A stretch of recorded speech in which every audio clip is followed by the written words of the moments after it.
Kenapa masyarakat Indonesia banyak yang udah miskin malah main judol? Kita tahu judol udah jadi masalah utama ekonomi bagi sebuah negara. Banyak orang yang melakukan tindakan irasional setelah bermain judol. Walaupun namanya judi online, tapi jelas banyak yang sudah disistem dan diatur sedemikian rupa agar pemain ketagihan. Sebagai masalah ekonomi negara, maka masyarakat dan pemerintah harus bisa bekerja sama dalam masalah judol ini. Ini semua kayak combo sempurna. Di satu sisi pemerintah gak bisa berantas judol, di sisi lain masyarakat juga kecanduan.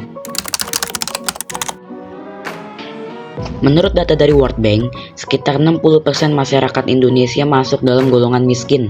Tapi standar yang digunakan World Bank adalah jika pengeluaran di bawah 49.244 per hari. Yang standar ini jelas lebih tinggi dari standar yang dipakai oleh Badan Pusat Statistik.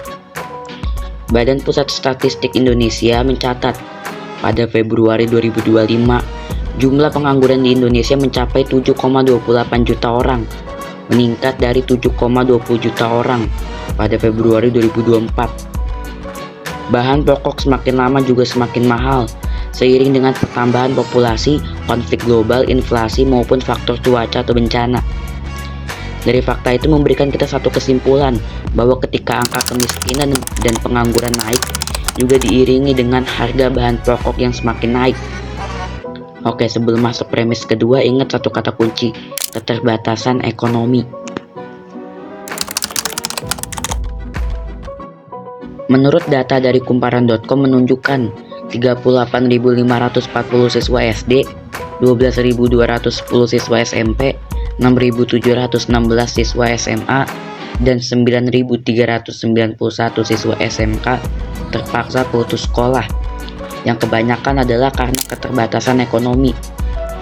Ini diakui dari sekitar 76% orang tua.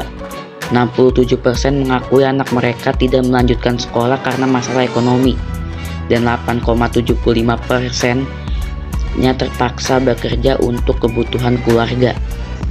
Menurut data dari Susenas Maret 2025 menunjukkan hanya sekitar 2 dari 5 penduduk Indonesia usia 15 tahun ke atas yang memiliki ijazah SMA atau sederajat. Banyak masyarakat Indonesia yang menganggur dan miskin, tapi juga banyak dari mereka yang tidak mendapatkan pendidikan yang layak, sedangkan mereka harus bekerja untuk memenuhi kebutuhan pokok.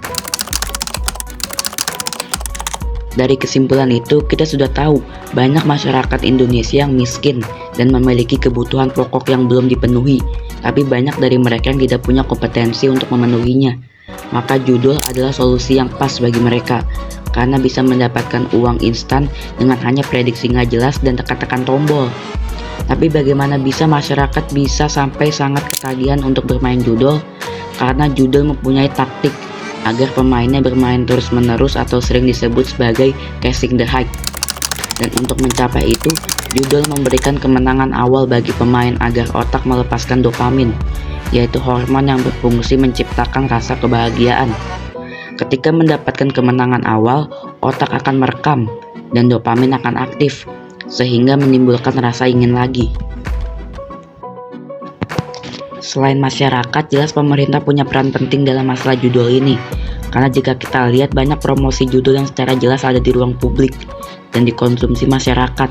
Kadang juga ada judulnya tapi berkedok investasi atau trading yang tetap aman berpromosi di berbagai platform yang umum dikonsumsi. Mungkin saran bagi pemerintah adalah tidak hanya melakukan langkah-langkah edukasi, tapi juga pemberantasan yang tegas. Dan jangan hanya terlalu fokus pada pemain, tapi utamakan fokus pada bandar judul. Dan untuk masyarakat, mungkin jauhilah judul. Jika uangmu hilang 10 juta, 50